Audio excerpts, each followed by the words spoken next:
Seigneur, ne m'abandonne pas. Tu as promis d'être avec moi. Seigneur, ne m'abandonne pas. Tu as promis d'être avec moi. Seigneur, ne m'abandonne pas. Tu as promis d'être avec moi. Seigneur, ne m'abandonne pas. Sans toi, Seigneur, je suis perdu. Sans toi, je suis seul. Sans toi, je suis perdu.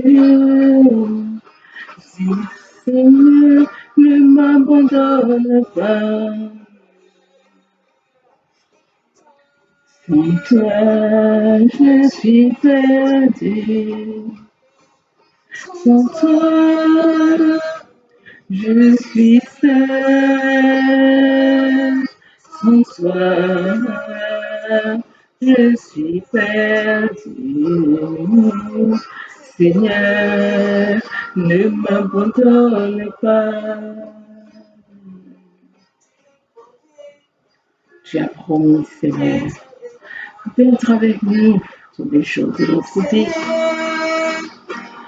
Ne nous abandonne pas, Seigneur, nous avons besoin de toi. Nous n'avons que toi, Seigneur. Nous n'avons que toi, Seigneur. Jéhovah Jireh, viens dans nos problèmes financiers. Jéhovah Rapha, viens dans nos problèmes, ô Seigneur de santé. Sans toi, Seigneur, nous sommes seuls, nous sommes perdus, nous sommes sans boussole, nous sommes sans espoir, Seigneur. Sans toi, Seigneur, nous sommes abandonnés. Sans toi, Seigneur, nous sommes dans la détresse. Oh Dieu, ne nous abandonne pas, Seigneur. Seigneur, tu as promis d'être avec nous. Sans toi, je suis perdu. Sans toi, je suis seul. Sans toi, je suis perdu. Seigneur, ne m'abandonne pas. Je m'approche à toi, Seigneur. Je m'approche à toi, Seigneur. Seigneur, de toi, oh Seigneur, ne m'abandonne pas, ne m'abandonne pas, ne m'abandonne pas, ne m'abandonne pas, Seigneur. N'abandonne pas, Seigneur, cette personne qui m'écoute. N'abandonne pas cette personne qui me suit, Seigneur. Oh Dieu, ta promesse, Seigneur, c'est d'être avec nous. Seigneur, nous te tenons par la main. Ne m'abandonne pas, Seigneur.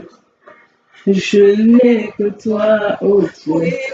Ne m'abandonne pas, oh, ne m'abandonne pas, Seigneur. N'ai que toi, ne m'abandonne pas, ne m'abandonne pas, Seigneur. Je n'ai que toi.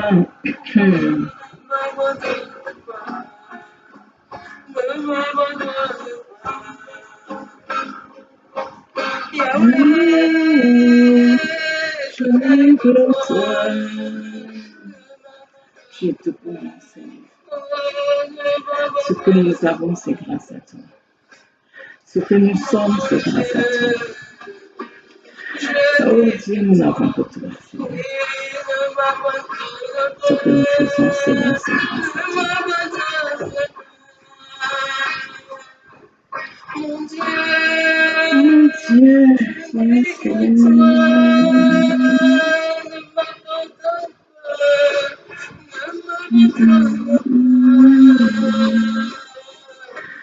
mon Dieu, je n'ai que toi. Ne m'abandonne pas, Seigneur. Shalom, shalom à vous qui me suivez. Ouf, ce cantique est chargé d'émotions parce que je me souviens de la période où j'ai reçu l'inspiration. J'étais dans une mauvaise passe et en priant, en invoquant le Seigneur, en criant à lui, j'ai pris ma guitare, j'ai commencé. Si je vais louer le Seigneur, je vais chanter pour lui. Je vais lui parler par la louange. Et c'est là que ce cantique est né. Et ce qui a suivi, c'était une délivrance extraordinaire du Seigneur. Le Seigneur a pris le contrôle de la situation. Mais le jour où je composais ce chant, j'étais mal en point. Mal en point, je savais que si le Seigneur n'intervenait pas dans ma situation, j'étais foutu, si vous me passez l'expression. C'était une période très difficile. Mais le Seigneur m'a démontré une fois de plus que lorsque nous lui faisons confiance, il intervient. La parole de Dieu nous dit que ceux qui mettent leur espérance en Dieu ne seront jamais déçus. Ceux qui comptent sur le Seigneur ne seront jamais dans la honte. Maintenant, est-ce que nous comptons sur le Seigneur ou nous comptons sur les hommes? Est-ce que nous comptons entièrement sur le Seigneur? Ouvrons nos Bibles pour ceux qui en ont. La Bible au psaume 42. Et je vais commencer à lire au chef des chœurs, poème des fils de Corée. Comme une biche soupire après des courants d'eau, ainsi mon âme soupire après toi, ô Dieu. Mon âme a soif de Dieu, du Dieu vivant. Est-ce que ton âme a soif de Dieu quand tu es dans des problèmes, quand tu es dans des difficultés, quand tu es face à des défis? Est-ce que tu soupires après Dieu? Est-ce que ton âme a faim et soif de Dieu? Ou tu te décourages, tu cherches des solutions, tu cherches de la distraction, tu cherches comment essayer d'oublier ces problèmes par un autre moyen. Il n'y a pas autre chose pour te faire oublier ces problèmes que de chercher le Seigneur, d'aller dans sa présence. Et David l'avait compris. Mon âme a soif de Dieu, du Dieu vivant. Quand irai-je et paraîtrai-je devant la face de Dieu? Mes larmes sont ma nourriture jour et nuit. Pendant qu'on me dit tout le temps, où est ton Dieu? Es-tu ce matin comme David? David mouillait ses oreilles par ses larmes. De jour comme de nuit, il était dans les pleurs. De jour comme de nuit, il était dans la tristesse. De jour comme de nuit, à cause de sa situation, à cause de son problème, à cause de sa circonstance. Jour et nuit, il était là en pleurs. Est-ce qu'aujourd'hui, ce sont des larmes qui t'accompagnent, des larmes de désespoir, parce que tu espères voir Dieu?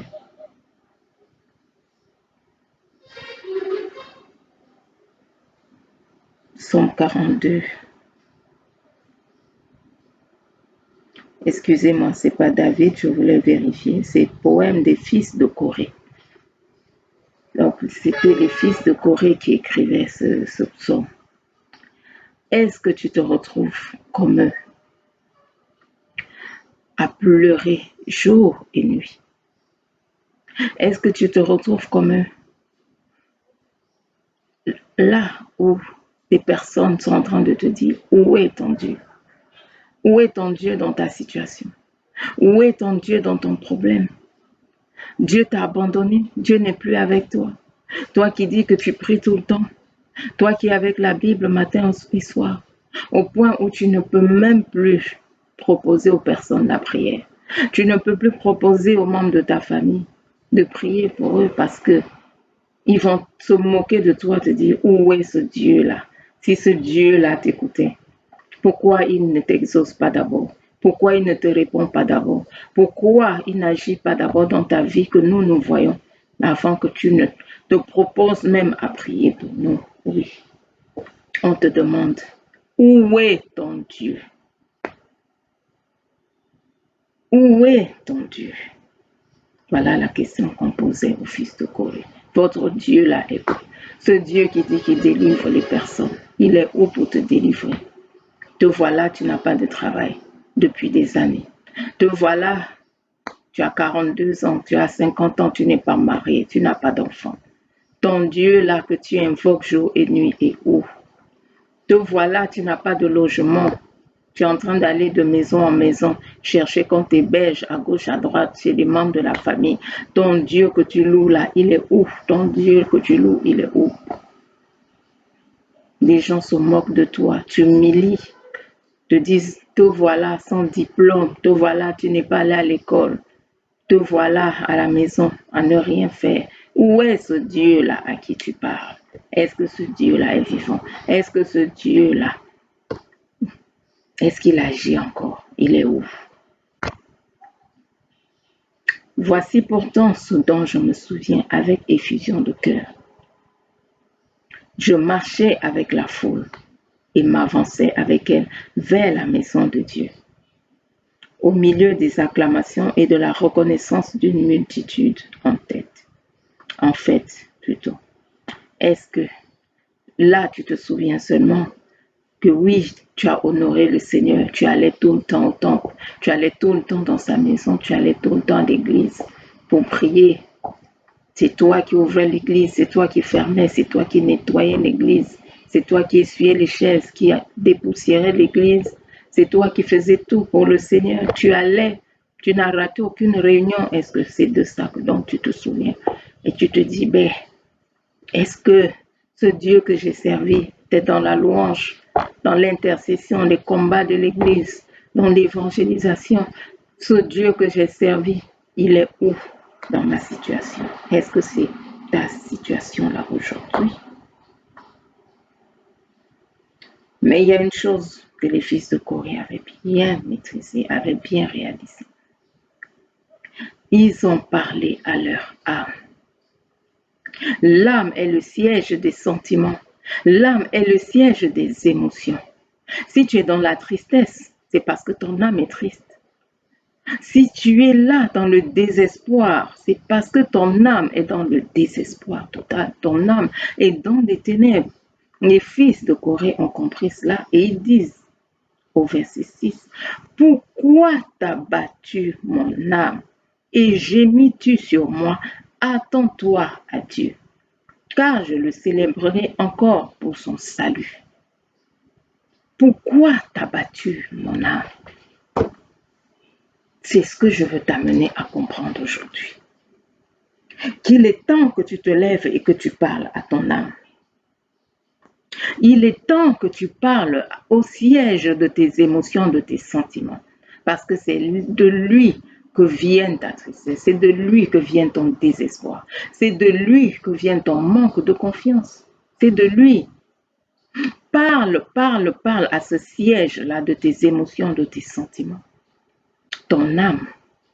Dis à ton âme, pourquoi t'as battu au-dedans de moi?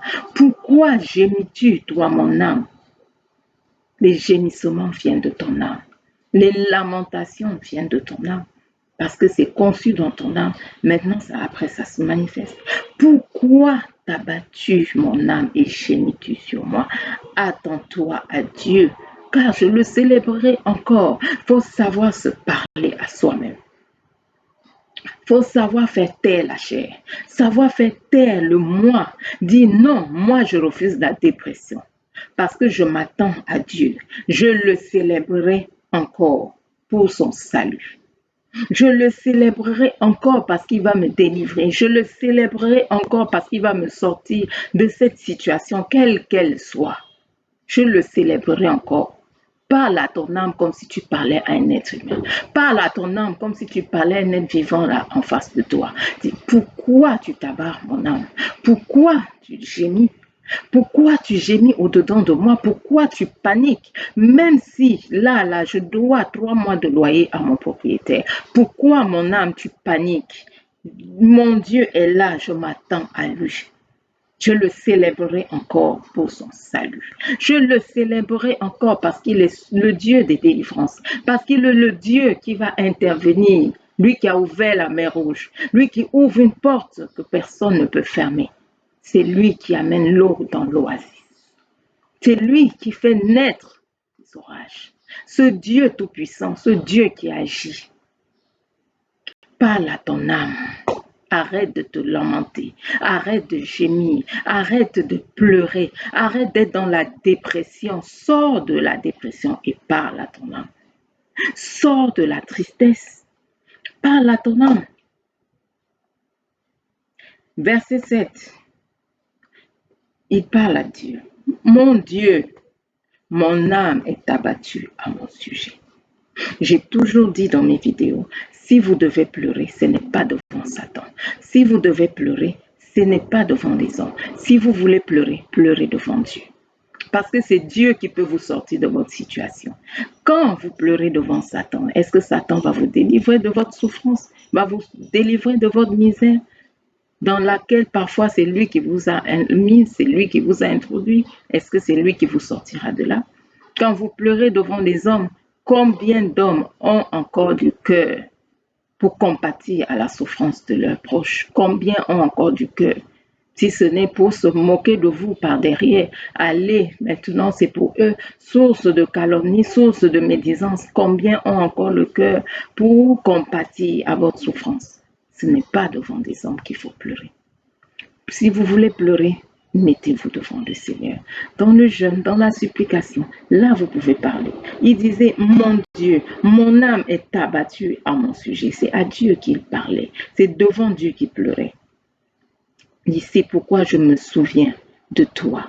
Depuis le pays du Jourdain, depuis l'Hermon, depuis la montagne de Mithia, je me souviens. Je me souviens de toi. Un abîme appelle un autre abîme.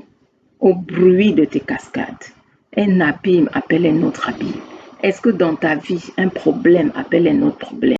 Vous avez l'impression que vous n'allez jamais sortir des situations. Dès que vous réglez un problème, c'est un autre qui arrive. Voilà ce qu'il dit. Un abîme appelle un autre abîme. Lorsque vous pensez que vous avez la tête maintenant hors du gouffre, la tête hors du tunnel, on vous renvoie dans d'autres problèmes. Dès que vous pensez, oh bon, j'ai réglé telle situation, voilà une autre situation qui arrive. Et c'est comme ça qu'il y en a qui se disent, oh, je préfère même mourir parce que je pense que la mort c'est mieux pour moi parce que je n'arrive jamais à régler mes situations, mes problèmes, c'est problème après problème, abîme après abîme. Non, même si c'est abîme après abîme, au bruit des cascades, même si toutes les vagues, les vagues, tous les flots passent sur vous, les vagues, les flots, les vents, les tempêtes, toutes sortes de problèmes de la terre. Vous réglez les problèmes avec les enfants, c'est le problème avec le mari qui surgit. Dès que vous réglez avec le mari, c'est le problème avec les collègues. Vous finissez avec les collègues, ça vient avec le bailleur. Vous finissez avec le bailleur, voilà, maintenant c'est votre employeur qui vous dérange. Vous terminez avec votre employeur, c'est tel membre de la famille qui vous casse les pieds. Comme ça, vous avez l'impression d'être dans un tourbillon de problèmes où vous n'allez jamais sortir. Tourbillon de problèmes. Qu'est-ce qu'il faut faire? Allez devant Dieu. Verset 9. Le jour, l'Éternel m'accorde sa bienveillance. La nuit, son cantique m'accompagne. Le jour, l'Éternel m'accorde sa bienveillance. La nuit, son cantique m'accompagne. C'est une prière au Dieu de ma vie. La nuit, son cantique m'accompagne. Combien la louange peut nous délivrer. Le psalmiste ici n'a pas dit la nuit, ce sont les pleurs qui vont encore m'accompagner sur mon lit. Il dit la nuit, c'est un cantique à Dieu. Apprends à louer Dieu dans des problèmes. Le jour, tu le loues. La nuit, tu le loues. Il y a un problème, il y a une situation. Bénis le Seigneur. Seigneur, je te loue pour cette situation. Tu le loues, tu l'invoques. S'il faut chanter peut-être des cantiques de délivrance, chante. Si c'est des cantiques pour élever Dieu, chante. Si c'est des cantiques comme ce qu'on a vu au début, là, où tu demandes l'intervention de Dieu, où tu lui parles, tu lui montres que vraiment tu t'attends à lui, tu attends qu'il intervienne, où tu lui dis, Seigneur, ne m'abandonne pas. Seigneur, c'est en toi que j'ai mis ma confiance. Chante, mais que le cantique de Dieu ne s'éloigne pas de ta bouche. Verset 10. Je dis à Dieu, mon roc. Pourquoi m'as-tu oublié? Pourquoi dois-je marcher dans la tristesse sous l'oppression de l'ennemi? Je dis à Dieu, mon roc. Il n'a pas utilisé cette expression, il a employé cette expression, mon roc au hasard. Roc, lorsqu'on est sur le roc, on sait que quel que soit ce qui va arriver, comme vent, comme tempête, comme problème, comme situation, comme circonstance, on ne bouge pas parce qu'on est sur le roc. Le roc, c'est Jésus. Le rocher des âges, c'est Jésus. Lorsque tu es bien installé en Christ, lorsque tu as mis ta confiance en Christ, personne ne peut t'ébranler. Aucune situation ne peut t'ébranler, quelle qu'elle soit. Dès qu'elle vient, tu invoques le Seigneur. Dès qu'elle vient, tu chantes des cantiques à Dieu. Et tu ne bougeras pas de ta place. Pourquoi? Parce que tu es avec ce rocher-là, qui ne tangue pas au gré du vent, qui ne tangue pas au gré de la tempête, qui ne tangue pas au gré des flots de la mer. Non, le rocher est là, fixe, Jésus-Christ. Même si tu vas dire, pourquoi m'as-tu oublié? Pourquoi dois-je marcher dans la tristesse sous l'oppression de l'ennemi?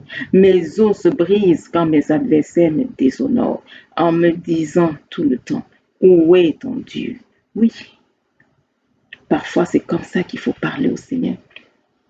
Seigneur, regarde comment mes ennemis se moquent de moi. Regarde comment la famille se moque de moi, Seigneur. La famille me demande, où est ton Dieu? La famille me demande, ce Dieu que tu invoques là, est-ce qu'il dort? Il t'a oublié? Il n'intervient pas? Il n'agit pas? Pourquoi il ne fait rien pour toi? Pourtant, tu es tous les jours à l'église. Pourtant, tu es tous les jours avec ta grosse Bible. Pourtant, tu es tous les jours à exhorter les gens. Pourquoi ce Dieu-là donc n'agit pas d'abord dans ta vie? Et nous allons voir pour le faire. Nous allons voir pour pouvoir venir donc derrière toi, venir te suivre pour invoquer ce Dieu. Mais le psalmiste savait une chose. Verset 12. Parler à son âme. Pourquoi t'as battu mon âme et gémis-tu sur moi? Attends-toi à Dieu, car je le célébrerai encore. Il est mon salut et mon Dieu. Ce verset n'est pas dit 2 fois au hasard dans ce psaume. Et si vous lisez, je pense que c'est le psaume 43 qui suit.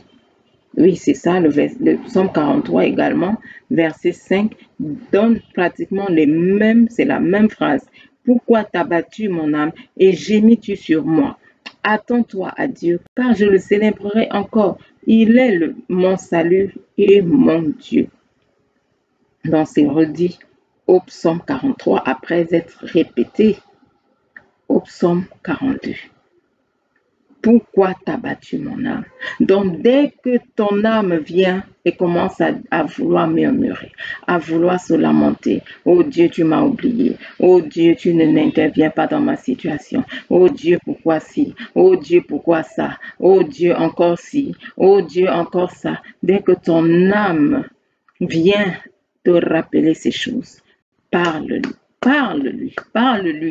Dis, pourquoi t'as battu mon âme et gémis-tu? Gémis-tu sur moi? Attends-toi à Dieu. Attends-toi à Dieu. Parle à ton âme. que tu sois rempli d'espérance, que tu sois rempli d'espoir. Attends-toi à Dieu. Montre à Dieu que tu lui fais confiance. Montre à Dieu que là, tu comptes sur lui et qu'il va intervenir dans ta situation. C'est pas pour rien que dans la parole de Dieu, il y a plusieurs noms de Dieu. Parce que dans chaque situation, il intervient avec un nom particulier. Si tu as des problèmes financiers, sache que là, il va intervenir comme ce Jéhovah Jireh qui va pouvoir à tous tes besoins. Si tu es malade, sache qu'il va intervenir comme Jéhovah Rapha qui va venir se manifester pour te guérir.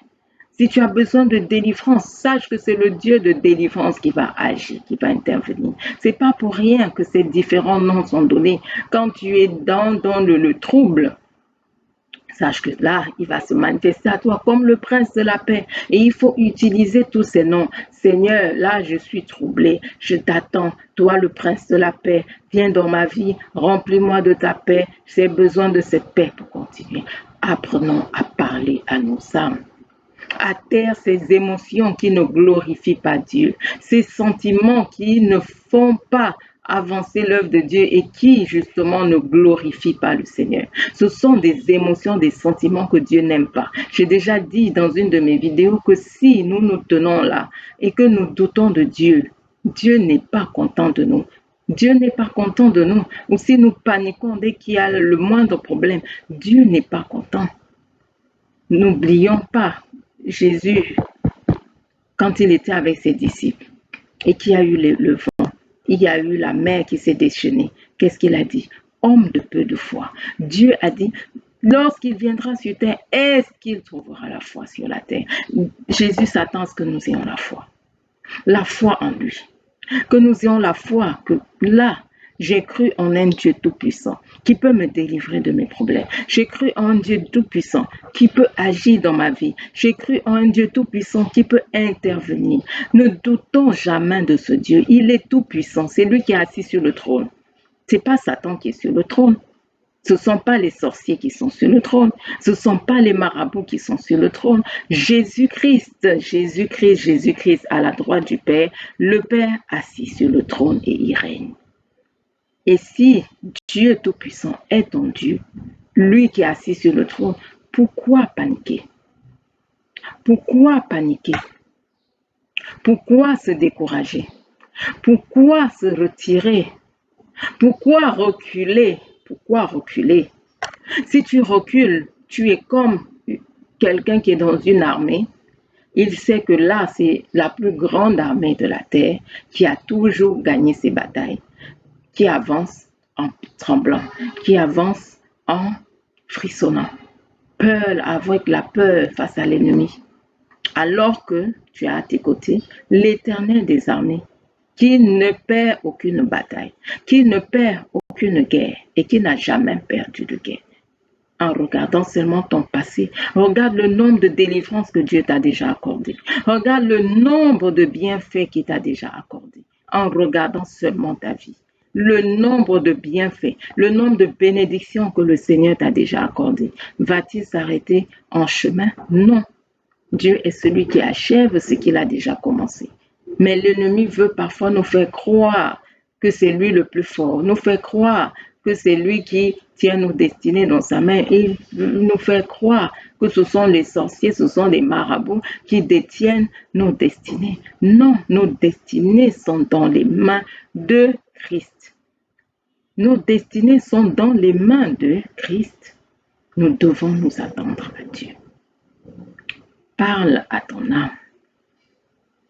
Ton âme est abattue aujourd'hui. Dis, mon âme, pourquoi t'as-battu?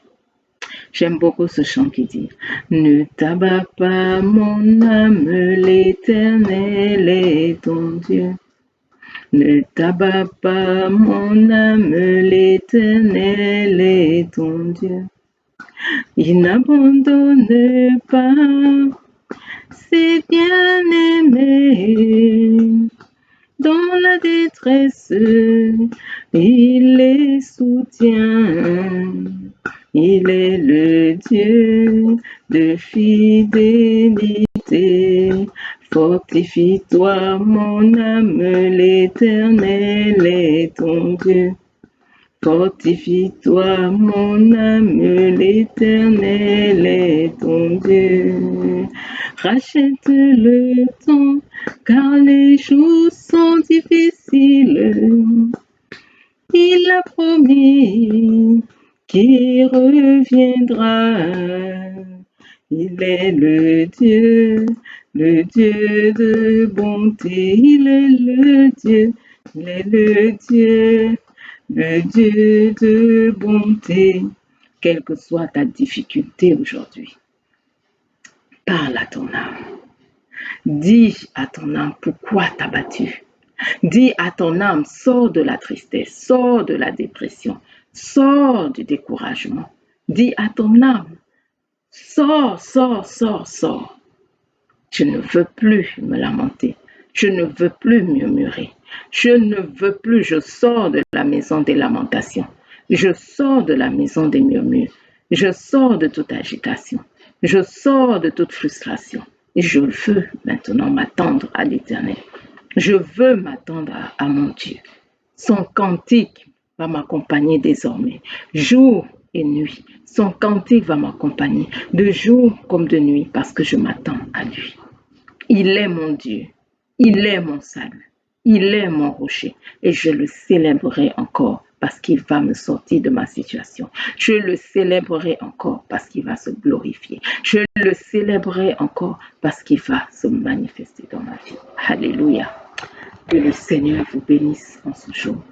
Quiconque qui se trouve dans une situation difficile, dans une situation pénible, que le Seigneur vous soutienne, que le Seigneur intervienne dans vos vies, que le Seigneur vous donne la grâce de sortir victorieusement de cette situation. Au nom de Jésus. Amen.